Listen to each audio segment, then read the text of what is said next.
యేసుక్రీస్తు నామమున అందరి వందనాలు. పరిశుద్ధ గ్రంథంలో వచ్చి కొన్ని మాటలు ధ్యానం చేసుకుందాము. విలాప వాక్యములు 2వ అధ్యాయము. విలాప వాక్యములు 2వ అధ్యాయము 14వ వచనాన్ని చదువుకుందాం. మీ ప్రవక్తలు నిరర్ధకమైన వ్యర్థ దర్శనములు చూచి ఉన్నారు. నీవు చెరలోనికి పోకుండా తప్పించుటకై వారు నీ దోషములను నీకు వెల్లడి చేయలేదు. వారు వ్యర్థమైన ఉపదేశములు పొందిన వారైరి. హల్లెలూయా. గట్టిగా దేవుని స్తోత్రం. ప్రియ దేవుని బిడ్డలారా, ఇక్కడ చదివిన లేఖన భాగమును మనం ధ్యానం చేసినప్పుడు ఇర్మియా ఈ విలాప వాక్యములు ఈ గ్రంథమును రచనకర్త ఎవరంటే ఇర్మియా. ఆయన వేదన, ఆయన బాధ ఏంటంటే అనేక మంది ఇజ్రాయెల్ దేశంలో యెరూషలేములో అనేక మంది ప్రవక్తలు ఉన్నారు. అర్థం చేసుకోవాలి. ఎవరున్నారంట? అనేక మంది ప్రవక్తలు ఉన్నారు. అయితే ఆ ప్రవక్తలు దేవుని చేత ఏర్పరచబడ్డవారు కొంతమంది అయితే, దేవుని చేత ఏర్పాటు లేకోకుండా, దేవుని ఏర్పాటులో లేకోకుండా వారందరికీ వారే బయలుదేరి వచ్చారు. దేవుని చేత పంపబడ్డవారు దేవుని ఆత్మతో బోధిస్తారు. దేవుని ఆత్మ ద్వారా బోధించబడే బోధ మొహమాటు లేని బోధ. ఏ బోధ అండి? మొహమాటు లేని బోధ. అది ఖండించింది, బుద్ధి చెప్పింది. కానీ పంపబడ్డవారు అలా ఉంటే తమంతట తాము ఎన్నుకొని ఏర్పరచుకొని బయలుదేరి వస్తారు. వారు ఏం చేస్తారంటే వ్యర్థ దర్శనాలు. అసలు నీకు మారు మనసు లేదు, అమ్మ ప్రభువుని దీవిస్తున్నాడని రాత్రి నాకు బయలుపరిచిన మా దేవుడు అంటాడు. ఎందుకు తెలుసా? నీకు 100 రూపాయలు కష్ట కానికి ఎత్తావని. హల్లెలూయా. అంత మాత్రం కాదు, నన్ను గౌరవిస్తావు, నన్ను ప్రేమిస్తావు. అబ్బా, ప్రేమచంద్ గారు మంచి దైవజనుడండి, అసలు నేనంటే ఎంత ప్రేమో ఆయనకి, నేనంటే ఎంత గౌరవమో. నీ గుండెలో పాపం ఉంది, ఆ పాపం మాత్రం దాచి పెడతాడు. నువ్వు ఘోరమైన పాపివి, నీ జీవితం ఎంత దౌర్భాగ్యంగా ఉంది, అయినా సరే చాలా మంచి వాళ్ళ వ్యక్తి అమ్మా, నువ్వు చాలా గొప్పోడు అయ్యా అనగానే ఈ దృష్టిలో నేను ఎలా ఉంటాను? గొప్పోడుగా ఉంటాను. అది ఎవరయ్యా అంటే వారు తమంతరు తాము బయలుకి వెళ్తున్నప్పుడు దేవుని ద్వారా పంపబడ్డవాళ్ళు అని చెప్పాలి. దేవుని ద్వారా పంపబడ్డవాళ్ళు కాదు. దేవుని ద్వారా పంపబడ్డవారు ఏం చేస్తారంటే నీ దోషాలు వెల్లడి చేస్తారు, నీ తప్పులు బయటికి లాగుతారు, నీలో ఉన్న అవిధేయతలు బయటికి తీస్తారు, నీలో ఉన్న అశ్రద్ధ, నీలో ఉన్న నిర్లక్ష్యం, నీలో ఉన్న ప్రతిదీ ఏదైనా సరే బట్ట బయలు చేసి మాట్లాడితే అప్పుడు నీ గుండెల్లో పాపం బయలుదేరుతుంది. ఏంటి ఈరోజు నా గురించి మాట్లాడుతున్నాడు? స్తోత్రం. అంటే అక్కడ ఉన్న బోధకులంట, వాళ్ళు బోధ అంతా కూడా ఏ బోధ తెలుసా? ఉపయోగం లేని బోధ, వాళ్ళు కడుపు నింపుకునే బోధ, ప్రజల దగ్గర మెప్పు తెచ్చుకునే బోధ, ప్రజల దగ్గర ఘనత తెచ్చుకునే బోధ. ఏ బోధ కావాలి? స్తోత్రం. ఆ బోధ నీకున్న రోగాన్ని నయం చేసే బోధ కాదు అది, నీ క్షేమాన్ని కోరే బోధ కాదు అది. కానీ ఇప్పుడు ఏ బోధ కావాలి? ఆ బోధే కావాలి.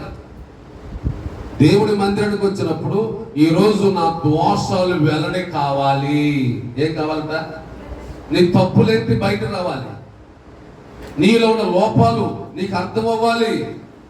పక్కన వాళ్ళు కాదు అర్థం అవ్వాల్సింది, నీ లోపాలు నీకు అర్థం అవ్వాలి, నీ తప్పేంటి నీకు అర్థం అవ్వాలి, నీ ఆత్మీయ జీవితంలో లోపమేంటి నీకు తెలియాలి. అదేమి తెలియకోకుండా ఏదో మందిరానికి ఆదివారం వెళ్ళాను వచ్చండి, నీకు లాభం ఏంటి? ఈరోజు మందిరానికి వచ్చావు, నీ దోషం ఎలాగవ్వాలి? కానీ వారంట వ్యర్థ దర్శనాలు చూస్తున్నారంట. అమ్మ రాత్రి ప్రభు చూపించాడమ్మా, నిన్ను దేవుడు దీవించబోతున్నాడు. ఏం చేయబోతున్నాడంట? ఏ దర్శనం ఉంటుంది? వ్యర్థమైన దర్శనాలు. ఆమెసారికి మందిరానికి రాదు, సరైన ప్రార్థనాత్మే లేదు, ఎట్ట దేవుడు దీవిస్తున్నాడు అంటే ఏ దర్శనం అది? వ్యర్థమైన దర్శనం. అలా చెప్పటం వల్ల వాళ్ళకి లాభం, అలా చెప్పటం వల్ల నీకు సంతోషమే. అయ్యారు నేను సరే ప్రార్థనకి రావట్లేదు, దేవుడిని ఎట్ట దీవిస్తాను అనుకున్నావు? హల్లెలూయా. నేను కనీసం బైబిల్ చదవలేదు కదా, దేవుడిని ఎట్ట దీవిస్తాడు? అసలు నాలో పరిశుద్ధత లేదు కదా, దేవుడిని ఎట్ట దీవిస్తాడు? అయ్యన్ని ఎందుకు అయ్య దీవిస్తాడని చెప్పాడు కదా. ఎవరైనా చదివేవాడికి మార్కులు వస్తాయి, చదవడికి మార్కులు వస్తాయా? భక్తి జీవితంలో వెనకబడిపోతున్నావు, భక్తి జీవితంలో వెనకంజలో ఉంటున్నావు, ఎట్ట దేవుడు దీవిస్తాడు నిన్ను? దీవించడానికి క్వాలిటీ నీలేముంది? నన్ను దీవించు ప్రభు అనడానికి నీకు దమ్ముందా? ఎట్ట దేవుడు దీవిస్తాడు? ఏ బోధ ఇది? మట్టి గోడకు గచ్చిపోతూ పూసే బోధ. ఇలాంటి బోధకులు అవసరమా? ఇలాంటి బోధనకి అవసరమా అంటే దేవుని సన్నిధిలో నమ్మకం లేని వారికి ఇలాంటి బోధే కావాలి. పౌలు అంటాడు, నేను నిజమాడటం వల్ల నేను మీకు శత్రుడు అయితేనే. గలతీయులకు రాసిన పత్రిక 4వ అధ్యాయం 16వ వచనం ఒకసారి చూడండి. గలతీయులకు రాసిన పత్రిక 4వ అధ్యాయము 16వ వచనం స్పీడ్ గా. నేను మీతో నిజమాడినందున నేను మీకు శత్రువునైతినా. ఓ గలతీయులారా, ఓ అవివేకులైన గలతీయులారా, నేను మీతో నిజం మాట్లాడటం వల్ల. పరిశుద్ధాత్మ దేవుడు నిజం మాట్లాడతాడా అబద్ధం మాట్లాడతాడా? అమ్మా నిజమే మాట్లాడతాడు. నిజము మాట్లాడటం వల్ల శత్రువులు అవుతారట. నిజం మాట్లాడితే వచ్చే 10 మంది కూడా రారు. నిజం మాట్లాడితే ఎవరికి ఇష్టం ఉండదు. మనకి నిజం కావాలా అబద్ధం కావాలా?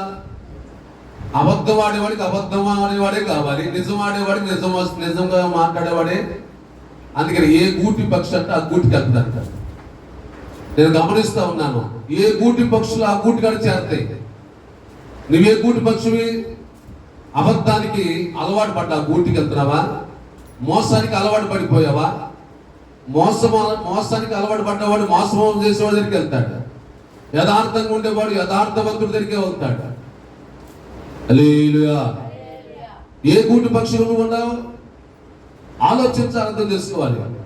యథార్థవంతులుగా నీవు జీవించాలంటే యథార్థవంతులతో స్నేహం చేయాలి. యథార్థత లేని వాడు మొహమే కూడా చూడకూడదు. హల్లెలూయా. అలాంటి స్థితిలో లేనప్పుడు అలాంటి వారితో చేస్తే, అంటే ఒక వ్యభిచారం ఉంది అనుకోండి, అదే వ్యభిచారంతో మాట్లాడుతున్న సమాజం ఏం చేయాలి తెలుసా? ఈమె కూడా అదే వృత్తిలో ఉందనుకుంటా. ఎందుకని? అవతల వ్యక్తి వ్యభిచారి. ఇప్పుడు వ్యభిచారితో నుంచి మాట్లాడుతున్న రోడ్డు మీద చూసే ప్రతి ఒక్కరు కూడా ఎదుటి వ్యక్తి కూడా అదే వృత్తిలో ఉందనుకుంటాడు. నిన్ను చూసినప్పుడు తర్వాత కూడా వ్యభిచారి మనసుతో నిన్ను చూస్తాడు. ఎందుకు చూస్తున్నావు? నేను వ్యభిచారి మనసు. నువ్వు వ్యభిచారితో మాట్లాడుతున్నావు, వ్యభిచారితో సహవాసం చేస్తున్నావు, దొంగతో సహవాసం చేస్తున్నావు.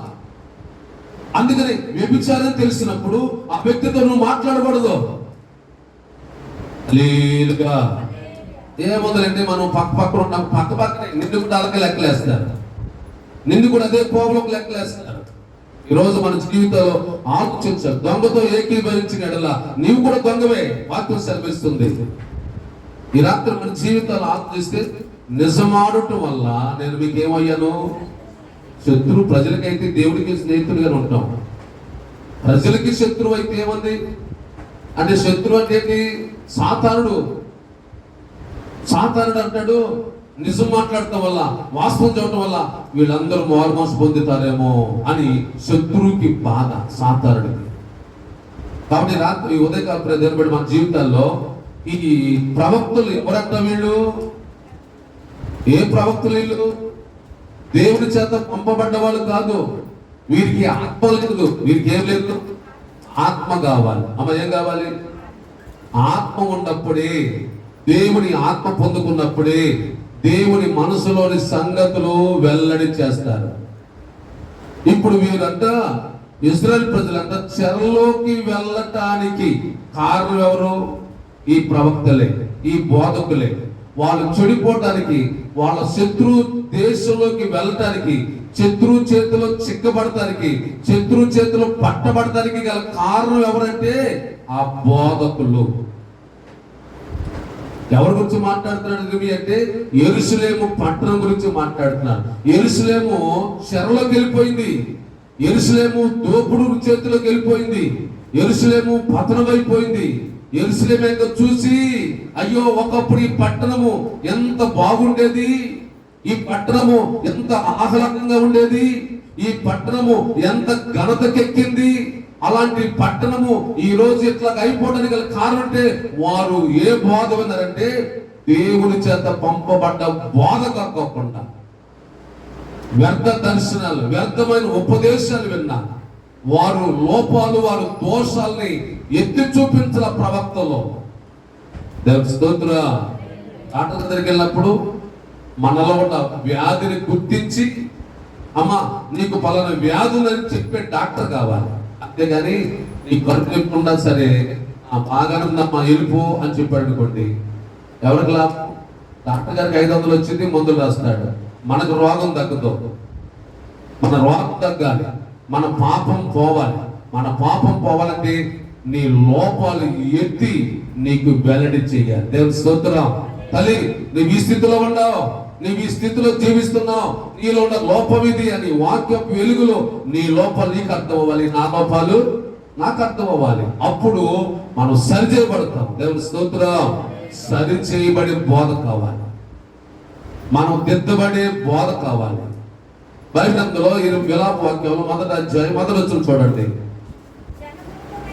జనభరితమైన పట్టణము ఎట్లు ఏకాకి. ఇప్పుడు ఆ పట్టణం ఏమైపోయిందంట? ఒకప్పుడు జనసంద్రంతో నిండిపోయిన పట్టణం. ఒకప్పుడు ఆ పట్టణం ఎలా ఉంది? ఇప్పుడు ఆ పట్టణంలో జనం లేరు. ఆ ప్రజలందరూ కూడా శత్రు చేతులకు వెళ్ళిపోయారు. ఎవరి చేతులకు వెళ్ళిపోయారండి? శత్రు చేతులకు వెళ్ళిపోయారు. శత్రువుకి అవకాశం ఇచ్చేసారు వాళ్ళు. ఎందుకంటే వారికి బోధించిన బోధ అలాంటిది. వారి లోపాలు సరిచేయలా, వారి దోషాలు వారికి వెల్లడి చెయ్యలా. శత్రువు వచ్చి వారిని పట్టుకున్నాడు. అంటే ఒక పోలీసుడు వచ్చి దొంగను పట్టుకున్నాడు అంటే ఎందుకు పట్టుకుంటాడు? వాడు ఏదో దొంగతనం చేస్తే పోలీసుడు కాలర్ పట్టుకుంటాడు. ఏ తప్పు చేయకపోతే కాలర్ పట్టుకునే దమ్ము పోలీసుడు ఉండదు. ఏ తప్పు చేయకపోతే శత్రువు వచ్చి మనం పట్టుకునే దమ్ము వాడికి ఉండదు. దేవుని స్తోత్రం. వాక్యం ద్వారా మనం దిద్దబడితే, వాక్యం ద్వారా సరిచేయబడితే శత్రువు అనే వాడు మనల్ని పట్టుకోవడానికి వాడికి దమ్ము ఉండదు. అందుకని ఈ యెరూషలేము పట్టణము ఇప్పుడు ఏకాకి అయిపోయింది. ఆ పట్టణం ప్రజలు లేరు. ఏమైపోయారు ప్రజలు? శత్రువు చేతిలోకి వెళ్ళిపోయారు, చెరలోకి వెళ్ళిపోయారు. ఎక్కడికి వెళ్ళిపోయారండి? చెరలోకి వెళ్ళిపోయారండి. చెరలోకి వెళ్ళిపోవడానికి గల కారణం వారికి ఆ లోపాలు. శత్రువు నీ మీద దాడి చేస్తాడని, శత్రువు నీ మీద పన్ను గట్టు కట్టి నీ మీద దాడి చేస్తాడు. కాబట్టి మన పాపం ఒప్పుకోవాలి, మన దోషాలు ఒప్పుకోవాలి. మనలో ఏ పాపం లేని వారుగా, ఏ లోపం లేని వారుగా మనం సమాజంలో బ్రతకాలి అని చెప్పినోళ్ళు. మనం ఎప్పుడు కూడా అండి వీధులు నడుతున్నా తలెత్తుకొని నడవాలి. ఎలా నడవాలండి? తలెత్తుకొని ఎప్పుడు నడుతుందో తెలుసా? నీలో యథార్థత ఉన్నప్పుడు, నీవు నీతి కలిగి ఉన్నప్పుడు, నీ ఎవరి గురించి చెడు మాట్లాడుకోకుండా, నీ ఎవరి గురించి చెడుకు మాట్లాడుకోకుండా, ఎవరికి కీడు చేయకోకుండా ఉన్నప్పుడు నువ్వు సమాజంలో తలెత్తుకొని నడుపుతావు. స్తోత్రాలు. అంతేకాని మన హృదయం అంతా పుట్ర పెట్టుకొని, మన హృదయం అంతా కూడా లోపాలు పెట్టినప్పుడు నువ్వు తల ఎత్తి నడవలేవు, తల తెచ్చాల్సిందే. యెరూషలేము అంతా కూడా ఎందుకు పట్టుబడిపోయింది? వారి లోపాలు, వారి దోషాలు వారికి వెల్లడి చేయలా. శత్రువు వచ్చి పట్టుకెళ్ళిపోయాడు. ఇప్పుడు శత్రువు వచ్చి పట్టుకెళ్ళిపోవడానికి గల కారణం అంటే ఆ బోధకులు సరైన బోధ చేయలే. అయ్యారో నువ్వు గనక మాకు సరైన బోధ చెప్తే మేము ఇలా అయిపోవడం కాదు. మా లోపాన్ని బట్టి సాతాను మనం పట్టుకున్నాడు. అదే మీ సరికొద్ది, దేవుని సరికొద్ది దేవుడి వాక్యం ద్వారా మా హృదయంలో లోపాలు ఒప్పించే, మా తప్పులు తెలియపరిస్తే మేము ఒప్పుకునే వాళ్ళమి. శత్రువు వచ్చి మనం పట్టుకెళ్ళేవాడు కాదు కదా. ఇప్పుడు మమ్మల్ని శత్రువు వచ్చి పట్టుకెళ్తానికి గల కారణం మా బోధకుడు కారణం. దేవుని స్తోత్రం. చూసారు, ఆఖరికి ఎవరు దోష అయ్యాడు? ప్రవక్తలు. వారు ఏం చేశారంటే వ్యర్థమైన దర్శనాలు చెప్పేవాళ్ళంట. వ్యర్థమైన దర్శనాలు, వ్యర్థమైన బోధ. అమ్మ ప్రార్థనకి వెళ్దాం, రండి ప్రార్థనకి వెళ్దాం. వచ్చాం, కాసేపు కూర్చున్నాం.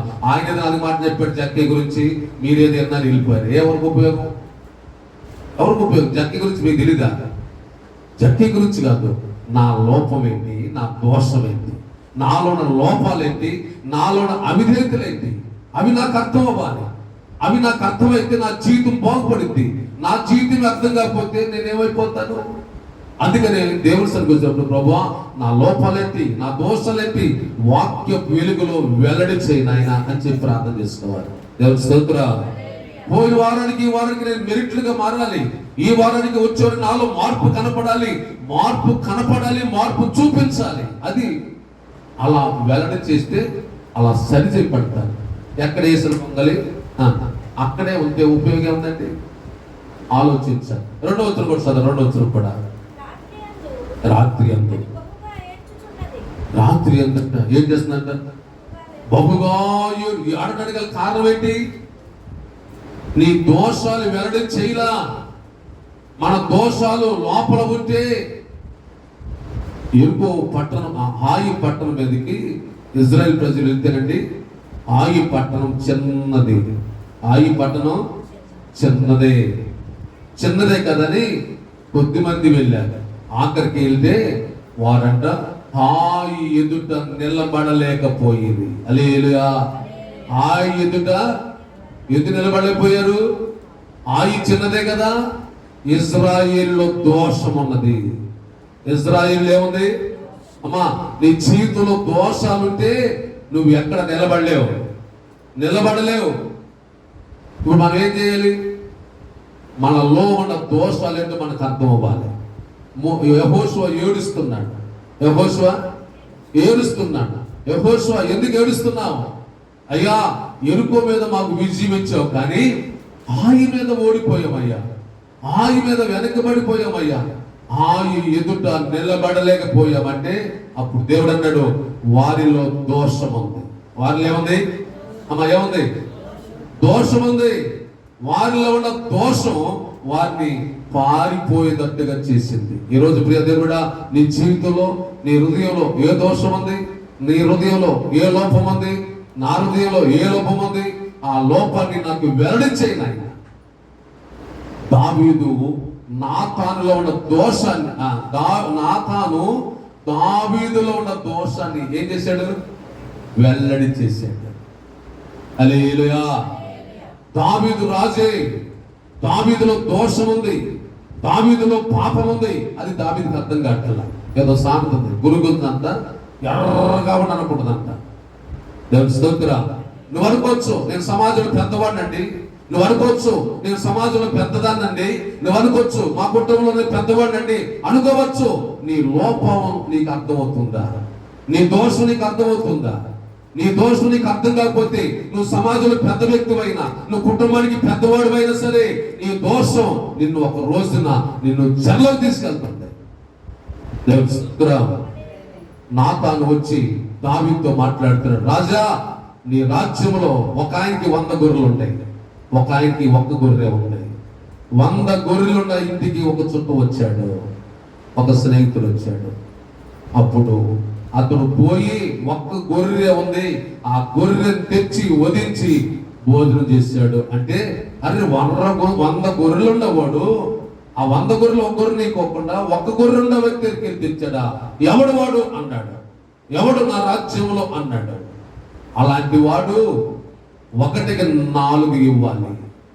అలాంటి వాడు మరణానికి పాత్రుడు అన్నప్పుడు నాతన్నాడు, ఆ వ్యక్తివి నీవే. హల్లెలూయా. ఆ వ్యక్తివి నీ దోషం నీకు అర్థం కావట్లా. నువ్వు సమాజానికి తీర్పు తెచ్చేవాడువా? నీ దోషం నీకు అర్థం కావట్లా. నీ కుటుంబానికి నువ్వు తీర్పు తెచ్చేవాడువా? నీలో దోషం పెట్టుకొని ఎవడు తీర్పు తీరుతావు? నీలో తప్పు పెట్టుకొని ఎవడు తీర్పు తీరుతావు? ఒకసారి ఆలోచించాలి. దేవుని వాక్యపు వెలుగులోనండి నిన్ను నీవే, నన్ను నేనే రక్షించుకోవాలి. దేవుని స్తోత్రం. ఇప్పుడు రాజే, నువ్వు రాజ్యాన్ని పరిపాలిస్తాకి నువ్వు పరిపాలన చేయలేవు. పచ్చ కావలో వచ్చినోడికి లోపల అంటే కనపడింది, పచ్చని కనపడింది. దావీదులో దోషం ఉందండి. దావీదులో దోషం ఉంటే తీర్పు ఎలా తీరుస్తాడు? తీర్చలేడు. దావీదులో దోషం ఉంది కాబట్టి తీర్పు తీర్చ చనిపోయిన వాడు కాదా. అందుకని నాతాను ప్రవక్త దావీదు దోషాన్ని గుర్తు చేసినప్పుడు అతడు నేల మట్టుకు వంగి నేను పాపము చేశాను. హల్లెలూయా. 2వ సమూయేలు గ్రంథం 12వ అధ్యాయము 10వ వచనం ఒకసారి చదవండి.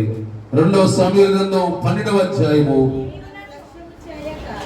నీవు నన్ను అలక్ష్యము చేయక ఇత్తీడగు ఉరియా భార్యను నీకు భార్య అగునట్లు తీసుకొనినందున. ఏమంటే ఉరియా భార్య, ఆమె ఒకరికి భార్య కదా. ఆమె ఎవరికి భార్య చెప్పండి? ఒకరికి భార్య కదా. ఒకరి భార్య ఆయన ఆమెను నీకు భార్య చేసుకోవటం ఏంటి? నీకు అన్న బలం ఉందనా? నీది కాదు కదా. నీది కాని దాన్ని ఎందుకు ఆశిస్తున్నావు? అది వస్తువైనా, అది డబ్బు అయినా, అది ఏదైనా సరే నీది కాని దాని కోసం ఎందుకు ఆశిస్తున్నావు? స్తోత్రాలు. అంటే నీకు బలం ఉందనే. దావీదు జీవితంలో దేవుడు మాట్లాడుతున్నాడు. అది ఆమె నీ భార్య కాదు కదా, కానీ నీ భార్యగా చేసుకున్నావు. ఎంత అక్రమం, ఎంత అన్యాయం, ఎంత మోసం. ఈరోజు నీ జీవితంలో సాతాను అంటాడు నీది కాని ఏదైనా సరే ఆశిస్తాడు, ఆశించదని చేస్తాడు. అదే దోషం అంటే. నిర్గమకాండం మీరు చదవద్దు కానీ 20 అధ్యాయంలో నీ పొరుగు వారిది ఏది కూడా. మనమంటాము దావీదు ఉరియా భార్యని ఆశించాడు, నేను ఏదో వస్తువు కదా ఆశించేది, వాళ్ళలో ముద్ద పెడితే తినాలని ఆశ. నో, ఎప్పుడు కూడా ఏదైనా ఎవరైనా పెడితే తిను అంతే. నువ్వు ఆశించకూడదు, నువ్వు చాటుగా తెచ్చుకోకూడదు. దేవుని స్తోత్రం. అమ్మా రా ఇదిగో కాస్త తీసుకెళ్ళంటే నువ్వు తీసుకెళ్ళు. అలా చెప్పకోకుండా నువ్వు తీసుకెళ్తున్నావే, అది దావీదు చేసిన పాపం ఎంతో ఇది కూడా అంతే. దేవుని స్తోత్రం. వీళ్ళు సొంతగానే ఆశిస్తారు, తీసుకెళ్ళిపోతారు. ఏమంటే కాస్త ఎంతగా తీసుకెళ్ళా, వాళ్ళు ఇచ్చారా? ఇవ్వలా, నువ్వే సొంతం తీసుకెళ్ళిపోయావు. అదే దోషం అంటే. హల్లెలూయా. అది ఏదని సరే వాళ్ళు పెట్టి అమ్మ ఇది తీసుకెళ్ళు అంటే అప్పుడు నువ్వు తీసుకెళ్ళు. వాళ్ళు అడగలేదు, నువ్వు చెప్పలేదు, నువ్వు ఏమి లేదు, నీ ఇష్టమే. ఈరోజు నీకు అర్థం కావట్లా. అదే నీకు పెద్ద శాపం అవుతుంది, అదే నీకు పెద్ద పాపం అవుతుంది, అదే పెద్ద నేరస్తులను చేస్తుంది. ఈరోజు నీ జీవితంలో నీ దోషం వెల్లడి కావాలి, నీ తప్పేది నీకు తెలియాలి. నీ తప్పు నీకు తెలియకోకుండా ఉంటే నువ్వు ఒక పెద్ద మనిషి అనుకుంటావు. ఆ ప్రవక్తలు అలాగే చేశారు. ఆ ప్రవక్తలు వ్యర్థమైన మాటలు చెప్పారు. ఉపయోగం లేని ఉపదేశం ఎవరికి లాభం అండి? ఉపదేశం నీకు ఉపయోగపడాలి. ఉపదేశం ఏంటి? నేను దిద్దాలి, నన్ను దిద్దాలి. బోధించే బోధ నాకు ఉపయోగకరంగా ఉండాలండి మొదట, తర్వాత అది అనేక మందికి ఉపయోగకరంగా ఉంటుంది. ఈరోజు నీ జీవితంలో నీవైనా నేనైనా మనమైనా ఎందుకు ఆ పట్టణం ఏడుస్తుంది? ఎందుకు ఆ పట్టణం ఏడుస్తుందంటే ఆ పట్టణానికి సరైన ఉపదేశం చేసే బోధకుడు లేడు. ఆ కుటుంబం ఎందుకు కుప్పకూలిపోయింది? ఆ కుటుంబం ఎందుకు ఏడుస్తా ఉంది? ఈ రోజు ఎందుకు కుటుంబాలు ఏడుస్తున్నారంటే ఆ కుటుంబాలకి సరైన ఉపదేశం చేసే బోధకులు లేరు. వారు మందిరానికి వెళ్తున్నారంటే మందిరానికి వెళ్తున్నారు కానీ సరైన ఉపదేశం వారికి లేదు. సంఘానికి వెళ్తున్నారు కానీ ఆ సంఘంలో సరైన ఉపదేశం లేదు. స్తోత్రం.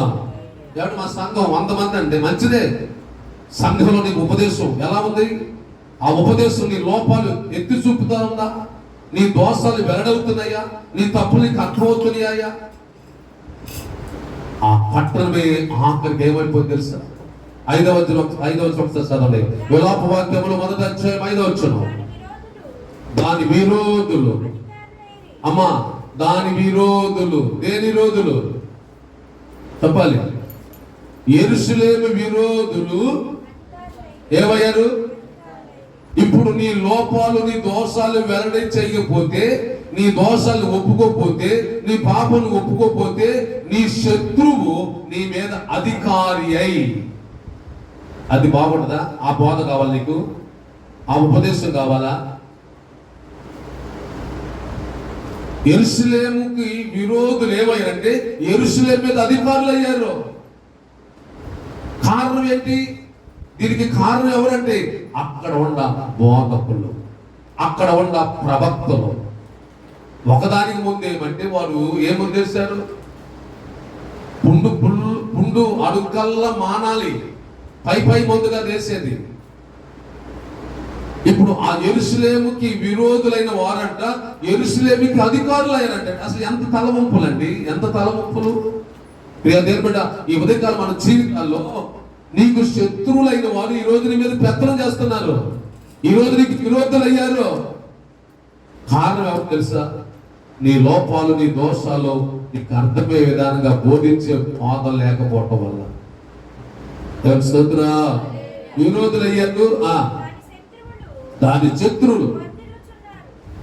శత్రువులు యెరూషలేము యొక్క శత్రువులు ఏమవుతున్నారు?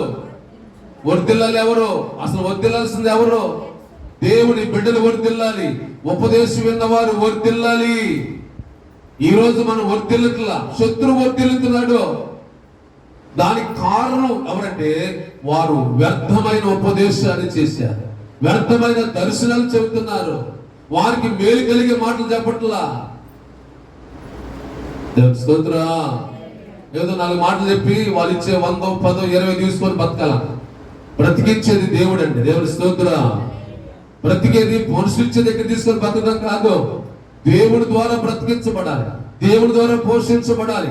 పిలిచింది దేవుడు, పోషించేది దేవుడు అండి. మనుషులంగా చూసుకుంటే కాదు, మనుషులంగా చూసుకుంటే బోధ చేయలేము, మనుషులంగా చూసుకుంటే వారికి క్షేమం చేయలేము. కాబట్టి ఉదయకాలం మన జీవితాల్లో శత్రువులు వర్ధిల్లుతున్నారు, వీరు పతనం అయిపోతున్నారు. వీరు పతనం అయిపోవడానికి గల కారణం ఎవరు తెలుసా? మాకు సరైన బోధకులు లేకపోవటం, మాకు సరైన బోధ చెప్పేవారు లేకపోవటం, వ్యర్థమైన కళలు, వ్యర్థమైన దర్శనాలు చెప్పి మమ్మల్ని మాయ చేశాడు. ఎవరు? బోధకులు. ఎంతో వచ్చిన చదవగలరా? ఎంతో వచ్చును. యెరూషలేము ఘోరమైన, గమనించాలి, యెరూషలేము అంట ఘోరమైన పాపం చేసింది. యెరూషలేము ఎలాంటిదండి? అలాంటి యెరూషలేము అంటే ఏంటి తెలుసా? నీ ఇల్లే. నీ ఇంటిలో ఘోరమైన పాపం పనిచేస్తుంది. మన ఇంటిలో దేవుని ఆత్మ పనిచేయాలి, మన ఇంటిలో దేవుని ఆత్మ సంచారం జరుగుతూ ఉండాలి. మన ఇంటిలో దేవునికి వ్యతిరేకమైంది ఏది పని చేయకూడదు. దేవుని స్తోత్రం. మన ఇల్లే ఒక హృదయమైన ఆలయముగా ఉండాలి, మన ఇల్లే ఆత్మ సంబంధమైన ఇల్లుగా ఉండాలి. దేవుని ఆత్మ నిన్ను బాగు చేసేది, దేవుని ఆత్మ నిన్ను వర్ధిల్ల చేసేది, దేవుని ఆత్మ నిన్ను అభివృద్ధిలోకి నడిపించేది. కానీ పాపం ఎక్కడ ఉండదో అక్కడ పతనం ఎక్కువ ఉంటుంది. దేవుని స్తోత్రం. ఇప్పుడు యెరూషలేము ఎలా ఉందంట? యెరూషలేము ఎలా ఉంది? ఘోరమైన ఘోరం. అంత ఘోరాతి ఘోరం నీకు అర్థం కాలేదంటే వాక్యం అనే అర్థం దగ్గరికి వెళ్తే కదా తప్ప నాకు అర్థమయ్యేది. అర్థం దగ్గరికి వెళ్తే కదా నా మొహం కనపడేది. స్తోత్రం. యెరూషలేము అంటే ఘోరమైన పాపం చేసింది. అది అపవిత్రురాలయ్యింది. ఏమైందంట? అమ్మ మొహము బాగోలేదు అనుకోండి, అమ్మ కాస్త మొహం కడుక్కోమని చెబుతారు కదా. మరి యెరూషలేము అపవిత్రులైపోతే దాన్ని కడిగిన వాడు లేడా? సేవకుడు లేడా? బోధకుడు లేడా? బోధ లేదా అంటే ఆ కడిగే బోధ లేదు. స్తోత్రం. హల్లెలూయా. ఇప్పుడు ఆ యెరూషలేము అంతగా పాడైపోవడానికి 14వ వచనం చదివాం కదా. 14వ వచనంలో వారు చెరపోవటానికి ఆ బోధకులు సరైన బోధ వారు చెప్పిన వారుగా లేకపోయారు. 9వ వచనం కూడా చదవండి ఒకసారి. 9వ వచనం కూడా దాని అపవిత్రత దాని చెంగుల మీద ఉన్నది. దాని అపవిత్రత అంట పోలేదంట, కనపడతానే ఉంది. మన తప్పు మనకు అర్థమైంది అనుకోండి, మనం ఏం చేస్తాం? ప్రభువా నన్ను మీ రక్తంలో, అమ్మ చెప్పాలి, నన్ను మీ రక్తంలో కడగండి ఆ మరక కడగండి, ఆ లోపం కడగండి, ఆ దోషం కడగండి. ఎప్పుడు కడగమంటాం? వాక్యపు వెలుగులో నీకు అర్థమైనప్పుడు. అయ్యో నేను ఘోరమైన తప్పు చేశాను, అయ్యో నేను పాపం చేశాను. ఎప్పుడు అర్థమైంది? వాక్యం వెలుగు. వాక్యం వెలుగు. చీకట్లో ఉన్న నీకు నీ తప్పు నీకు అర్థమయ్యేటట్టు చేస్తుంది, నీ లోపం నీకు అర్థమయ్యేటట్టు చేసింది. అర్థమేమో ముఖాన్ని చూపించింది, వాక్యమేమో హృదయంలో పాపాన్ని చూపించింది. దేవుని స్తోత్రం. వాక్యము అర్థం హృదయంలో పాపాన్ని చూపించింది. ఈరోజు అనేక మంది సరిచేయబడుతున్నారు, అనేక మంది దిద్దుపడుతున్నారు, అనేక మంది నేను అలా ఉండకూడదయ్యా. దేవుని స్తోత్రం. ఇప్పుడు దాని చెంగుల మీద ఏముందంట? అపవిత్రత. ఇప్పుడు మీరు గమనించాలి, రోడ్ల మీద పిచ్చోళ్ళు ఉంటారు చూసారు ఎప్పుడన్నా? అమ్మా తలపైకి వెళ్తారు. రోడ్ల మీద పిచ్చోళ్ళు ఏం చేస్తారు తెలుసా? ఇదే పోక గుడ్డ, ఇదే పోగొట్టి ఈ సంచిలో ఈ సంఖ్యకి తగిలించుకొని వెళ్తా ఉంటే మనం అనుకుంటాము ఏది పిచ్చోడు అన్ని వేసుకున్నాడు భుజం మీద ఒంటి మీద అన్నాడు. వాడికంటే ఎక్కువ పాపాలు మన మీద అట్లా ఉంటాయి. అది వాక్య వెలుగులో నువ్వు చూస్తే నీకు అర్థమైంది, వాడి స్థితి అర్థమైంది. దేవుని స్తోత్రం. వాక్య వెలుగులో మనమే నేను పాపం చేశాను. ఎప్పుడు తెలిసింది దావీదు పాపం చేశాడు? నాతాను వచ్చి హెచ్చరిక చేశాడు. అందుకే ప్రియ దేవుడి ఉదయకాలం మన జీవితాల్లో ఆలోచించి అర్థం చేసుకోగలిగితే వారు ఏ రకమైన బోధ చేస్తున్నారో తెలుసా? ఇర్మియా గ్రంథం 5వ అధ్యాయము, ఇర్మియా గ్రంథం 5వ అధ్యాయము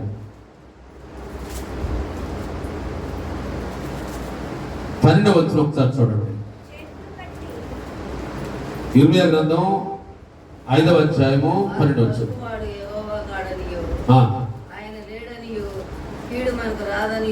మనకు కీడు రాదనియు ఖడ్గమైనను కరువైనను చూడమనియు. ఏ మాటలంట? ఎవరాళ్ళు? ప్రవక్తలు. ఏ మాటలు? వ్యర్థమైన మాటలు. ఉపదేశం వింటే మనకు ఓపిక రావాలి. హల్లెలూయా. అన్నం తింటే ఏం రావాలి? మనకి శక్తి రావాలి. వాళ్ళు అంటారంట, అమ్మా నీ గుడారము చుట్టూ దేవుడు కంచి వేశాడమ్మా, నీకే కరువు రాదు, నీకే తెగులు రాదు, మన దేవుడు కావలిగా ఉంటాడు అంటాడంట. ఎప్పుడు కావలిగా ఉంటాడు? దేవుడు యొక్క భయభక్తులు కలిగి చెడుతనం విసర్జిస్తే కావలిగా ఉన్నాడు. వీడు వచ్చంటాడు దేవుడు కావలి. నీకు అసలు భయమే లేదు, చెడుతనమే విసర్జించలా, పాపమే విసర్జించలా, పాపమే నీ ఇంట్లో ఉంటే పాపం చుట్టూ కంచేస్తాడా? వీళ్ళు బోధించే బోధ ఎలా ఉందంటే అసలు నీకు కరువు రాదమ్మా. ఏ బోధ? ఏ బోధ? ఇప్పుడు ఏ బోధ కావాలి నాకు? ఓర్పించోడా? కరువు రాదంటే ఏంటి? పాపం చేసాడు కరువు రాదా?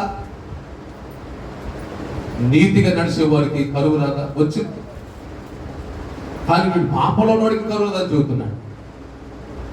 ఈ ప్రవక్తలంతా గాలి మాటలు మాట్లాడుతారంట, వ్యర్థమైన మాటలు, ఉపయోగపడదు. అయ్యగారు మేము రోజు దేవుని సన్నిధికి వస్తున్నాం. దేనికి వస్తున్నాం? మాకు పని పాటలకు వస్తున్నామా? మమ్మల్ని బలపరిచే మాటలు మాకు కావాలి, మేము ఆత్మానుసారంగా జీవించే మాటలు మాకు కావాలి, మేలు కలిగే మాటలు మాకు కావాలి. అలాంటి మాటలు మాకు కావాలని ఆశతో రావాలి తప్ప టైం పాస్ కోసం రాకూడదు. దేవుని స్తోత్రం. వారు చెప్పే మాటలు ఎలా ఉన్నాయి అంటే వ్యర్థమైన దర్శనాలు, వ్యర్థమైన మాటలు, ఉపయోగలేని మాటలు. మీకు అసలు కరువే రాదు, మీ చుట్టూతో కంచి వేస్తాడు దేవుడు. దేవుడికి పని లేదా? ఏముకు కంచి వేశాడు? ఎందుకు కంచి వేశాడు? అతడు దేవుని ఎందుకు భయభక్తులు కలిగినవాడు, అతడు ప్రతిరోజు ప్రార్థన చేసేవాడు, అరుణోదయలేసి ప్రార్థన చేసేవాడు. అసలు ప్రార్థనే చేయవు కదా, అసలు ప్రార్థనే లేదు కదా నీ జీవితంలో, అసలు ప్రార్థనే నీకు కనుమరుగైపోయింది కదా. అలాంటి నీకు దేవుడు కంచేస్తాడా? ఆలోచించాలి, అర్థం చేసుకోవాలి. దేవుని స్తోత్రం. ఈరోజు అంటే ఎవరు వాళ్ళు తెలుసా? ఎలాంటి వాళ్ళు? కొంతమంది ఉంటారు పిల్లలు, నేనంటే క్వశ్చన్కి జవాబు రాశాను, ఏదేదో రాశా, ఆ పిచ్చోడు 5 మార్కులు వేసాడంట. ఏం రాసింది సరైనది కాదు, ఆ పిచ్చోడు ఏం వేసాడంట? పిచ్చోడు కాబట్టి 5 మార్కులు ఇస్తాడు, వాడు చదువు రాదు కాబట్టి 5 మార్కులు ఇస్తాడు. ఈ రోజు కూడా అమ్మా ప్రభువు నిన్ను దీవిస్తాడో, ఏ కరువు రాకుండా కాపాడుతాడో. ఏ బోధ అనేది ఆలోచించి అర్థం చేసుకోవాలి. అసలు ఎవరు వాళ్ళు అంట. నేను ముగింపులోకి వస్తున్నా. బైబిల్ గ్రంథంలోంచి 23వ అధ్యాయం చూడండి. సామెత గ్రంథం 23వ అధ్యాయం 14 వచ్చిన చదవండి. సామెత గ్రంథం ఇర్మియా గ్రంథం 23వ అధ్యాయం 14 వచ్చిన స్పీడ్ గా. ఇర్మియా గ్రంథం 23వ అధ్యాయం 14 వచ్చిన. యెరూషలేములోని ప్రవక్తలు, యెరూషలేము పతనమైపోవడానికి గల కారణం అక్కడున్న ప్రవక్తలు వాళ్ళు ఘోరమైన నేను చూచితిని, వారు వ్యభిచారులు, ఎవరును తన దుర్మార్గత నుండి మరలక బలపరచుదురు. వారందరూ నా దృష్టికి, వారు నా దృష్టికి ఎలాంటి వారు తెలుసా? ఎవరి గురించి మాట్లాడుతున్నారు? ప్రవక్తల గురించే. ఈ ప్రవక్తలు ఎలాంటి వారంట? సొదొమ. హల్లెలూయా, గట్టి చెప్పగలరా? అందుకని ఎక్కడ పడితే అక్కడ బోధ వినకూడదు. అది ఆత్మ సంబంధమైన బోధ అయితేనే వినాలి. దేవుడి చేత ఏర్పరచబడ్డవాడైతేనే, దేవుడి చేత ప్రత్యేకించబడ్డవాడైతేనే. పగలంతా ఉద్యోగం చేస్తారు, సాయంత్రానికి మందిరానికి వచ్చి ప్రార్థన అంటారు. పగల వ్యాపారం, పగల ఉద్యోగం, రియల్ ఎస్టేట్, పెళ్లిళ్ళు ప్యారైలు, బొల్లిళ్ళు ప్యారైలు, 300 మంది అన్నారు. ఇవాళ సుమారు 50 మంది, 150 మంది పైన, 60 మంది పైన అయ్యగారులే పెళ్లిళ్ళు ప్యారలు అయిపోయారు. ఈ పెళ్లిళ్ళు ప్యారలు ఏం పోతే చేస్తారమ్మా? దేవుడిని పిలిచింది దేనికి? పెళ్లిళ్ళు ప్యారిక, సేవకా అమ్మ చెప్పారు. బ్యాగ్ నిండా ఫోటోలే ఉంటాయి. విమర్శించడంగా చెబుతున్నా. దేవుడిని పిలిచింది దేనికి? దేవునికి ఏ ఉపదేశం ఇచ్చాడు? దేవుని స్తోత్రం. అర్థం చేసుకోవాలి, గమనించాలి. వీరందరూ ఎవరంటే దేవుని ఆత్మతో నింపబడ్డ వాళ్ళు కాదు. ఏ ఆత్మ అంటే వారి సొదొమ. ఏ ఆత్మ అండి? భయంకరమైన పరిస్థితి అంట. వాళ్ళ స్థితి గురించి చెబుతున్నాడు. యెరూషలేము అలా పాడైపోవటానికి, ఈరోజు కుటుంబాలు పాడైపోవటానికి, కుటుంబాలు చెడిపోవటానికి, కుటుంబాల్లో క్షేమం లేకపోవడానికి గల కారణం అంటే వారు ఉన్న విషయాన్ని దేవుని ఆత్మ ద్వారా బోధించడం కాకుండా వారు సొంత వ్యర్థమైన ఉపదేశాన్ని. అందుకే ఆ ఉపదేశం విన్న వాళ్ళందరూ వ్యర్థులైపోయారు. కాబట్టి ఉదయకాలం మన జీవితాల్లో ఆలోచించి అర్థం చేసుకోగలిగితే, మీరు చదవండి విలాప వాక్యాలు, 1వ అధ్యాయం, 2వ అధ్యాయం, 7 అధ్యాయాలు ఉంటాయి. అవన్నీ కూడా చదవండి, మీకు వాక్యం అర్థమవుతుంది. కాబట్టి ఉదయకాలం మన జీవితాల్లో వారు వ్యర్థమైన ఉపదేశం చేశారు, వ్యర్థమైన దర్శనాలు. ఉపదేశం వల్ల వారు చెరలోకి వెళ్లకుండా విడుదల పొందారంటే వారికి ఉపదేశం విడుదల ఇవ్వలేదు. శత్రువు వచ్చి వారిని పట్టుకెళ్ళిపోయాడు. యెరూషలేము ఎంత గొప్ప పట్టణం, ఎంత ఘనత కలిగిన పట్టణం. ఈ రోజు నా ఘనత ఏమైపోయింది? దాని శత్రువులు అధికారులైంది, వారి శత్రువులు విరోధులైపోయారు, వారు శత్రువులు వర్ధిల్లుతున్నారు. కారణం ఏంటి? ఈ రోజు నీ స్థితి ఎలా వస్తుందో ఆలోచించాలి. ఒకప్పుడు నా స్థితి ఎలా ఉండేది, ఇప్పుడు నేను ఆత్మ సంబంధం ఎదుగుతున్నా, ఇప్పుడు నేను ఎలా జీవిస్తున్నాను? ఒకసారి మనం పరీక్ష చేసుకుందాం. వాక్యపు వెలుగులో నా లోపాలేంటి, నా దోషాలేంటి మనం పరీక్షించుకుందాం, పరిశీలన చేసుకుందాం. అట్టి కృప దేవుడు మనందరికి దయచేయను గాక. ఆమె ప్రార్థన చేసుకుందాం. తల వంచండి. ఈ ఉదయకాలం మన జీవితాల్లో నీ దోషం నీకు అర్థమైందా? నీ లోపం నీకు అర్థమైందా? నీ దోషం నీకు ఎలాంటి కాకపోతే, అయ్యో ప్రభువా ఈ రోజు నా దోషం నాకు ఎలాంటి కాలేదయ్యా, అయ్యో ప్రభువా ఈ రోజు నా తప్పు నాకు అర్థం కాలేదయ్యా, ఈ రోజు నా అవిధేయత నాకు అర్థం కాలేదయ్యా. ఎందుకంటే దావీదు దోషం నా తాను వెల్లడి చేశాడు. అందుకే దావీదు మళ్ళా ఇజ్రాయెల్ ప్రజల మీద రాజుగా ఉండడానికి కారకుడుగా ఉన్నాడు. ఎంత ఆశీర్వాదకరంగా ఉన్నాడు. మన దోషాలు మనల్ని ఆశీర్వాదంగా ఉండనివ్వు. మన దోషాలు శత్రువులు మన మీద పెత్తనం చేసినట్టు చేస్తాయి. దానివల్ల నీకు లాభం ఏముంది? దానివల్ల నీకు ప్రయోజనం ఏముంది? ఆలోచించి అర్థం చేసుకుందాం. మోకరించి కళ్ళు పోసినట్టే, అయ్యా నా దోషం ఇదయ్యా. ఉరియా భార్యని నీ భార్యగా చేసుకున్నావు. దావీదు చేసిన దోషం అది. ఈరోజు నీవు నేను మనమందరం కూడా ఎప్పుడైనా ఎక్కడైనా నీది కాని దాన్ని నువ్వు ఆశిస్తున్నావా? నోరు తెరవగలరా? ప్రార్థన చేసుకుందాం.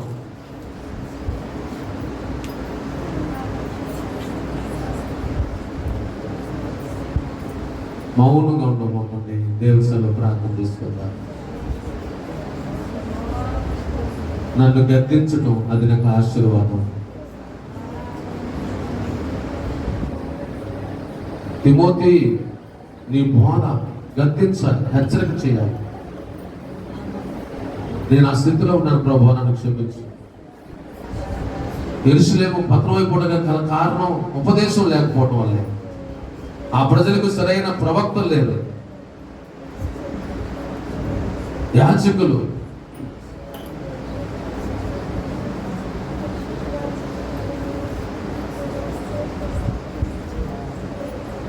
నువ్వు ఇంకా ప్రార్థన చేయాలి. అయ్యా, మా సేవకుడిని మాకు ఆశీర్వాదకరంగా ఉంచాలి. ఆశీర్వాదకరంగా అంటే మా లోపాలు ఎత్తి మాకు బయలుపరచాలయ్యా.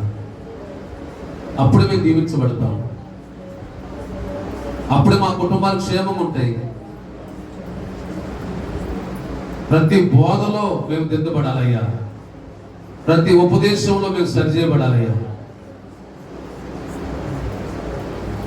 అలాంటి ఉపదేశం నాకు కావాలని కోరుకో.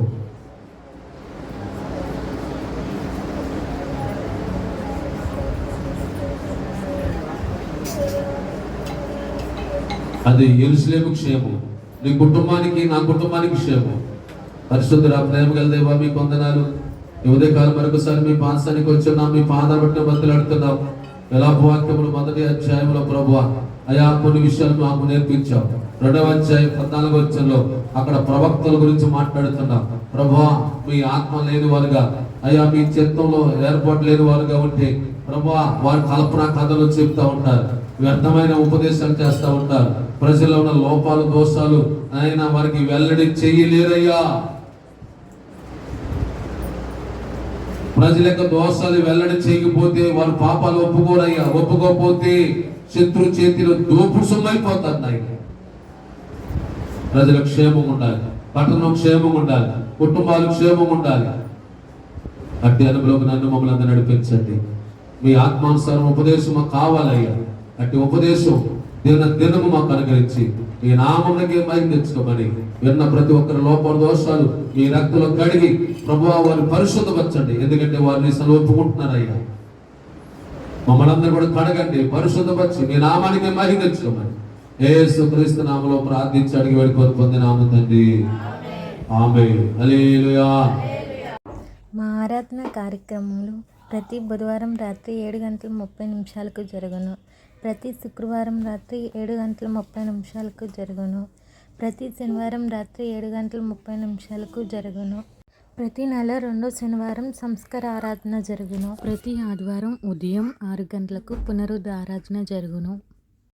మా యొక్క అడ్రస్ ఒలివస్వరం ప్రేయర్ మినిస్ట్రీస్, నీతిసూర్యుడు సహవాసం, పాస్టర్ సిహెచ్ ప్రేమ్చంద్ గారు, ప్రియదర్శిని నగర్, యనమల కుదురు. మా యొక్క ఫోన్ నెంబర్ 8522960135. మరి యొక్క నెంబర్ 7981699758. ఈ వర్తమానం కనుక మీకు నచ్చినట్లయితే లైక్ చేయండి, షేర్ చేయండి, కమెంట్ చేయండి. And don't forget to subscribe. పక్కనే ఉన్న గంట సింబల్ని కొట్టడం ద్వారా మరిన్ని నూతనమైన సందేశాలు వస్తాయి.